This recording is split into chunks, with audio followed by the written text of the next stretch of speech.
Des sommiers fatigués, des étagères écroulées, des fauteuils défoncés. Les ménages français jettent 1,2 million de tonnes de mobilier chaque année, l'équivalent de 110 tours Eiffel. Je le jette parce que je n'en ai plus l'utilité, et puis je n'arriverai ni à le donner ni à le vendre, donc voilà, je préfère qu'il reparte au cyclage. Mais savent-ils réellement ce que deviennent leurs meubles? À mon avis, le bois est brûlé. Les meubles, par contre, ne sont pas refaits, ça m'étonnerait.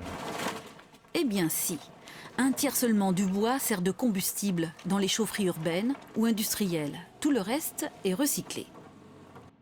Comme ici, en Franche-Comté, la première région française productrice de meubles. Cette usine fabrique des panneaux de particules en bois recyclé. Elle a investi 5 millions d'euros pour adapter les machines. Une fois broyé, le bois est nettoyé d'éventuels cols, clous, peintures, traitements, vernis. Nous retirons environ 10% des produits indésirables de manière à ne garder que le bois nécessaire à la fabrication du panneau. Le panneau, c'est comme une recette de cuisine. 50% de rondins de bois, 30% de sciure, 20% de bois recyclé. Le tout chauffé et mélangé à des cols pour obtenir une sorte de pâte. Il va vous former un gâteau en 3 couches que vous voyez ici. Et c'est ce gâteau que l'on va ensuite presser et chauffer pour assurer la cohésion du panneau. 2,5 millions de meubles sortent de l'usine chaque année. Ils sont livrés en kit dans 70 pays. Moins cher, le bois recyclé permet de rester compétitif. Et les meubles sont désormais conçus pour avoir plusieurs vies.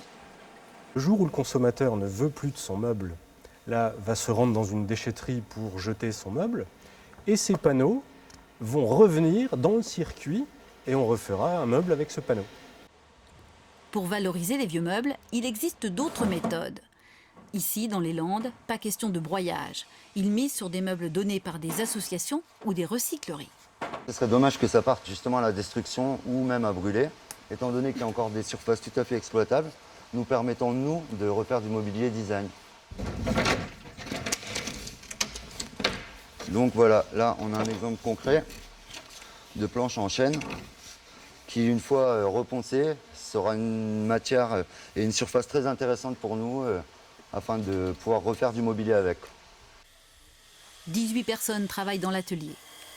Après le rabotage, le ponçage, le découpage, ces essences nobles serviront à réaliser de nouvelles pièces facilement reproductibles, quel que soit le bois qui arrive à l'atelier.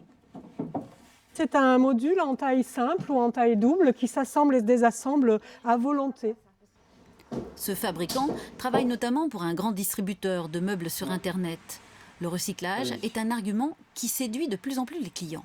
Aujourd'hui, les consommateurs sont très au fait de tout ce qui est enjeu de développement durable.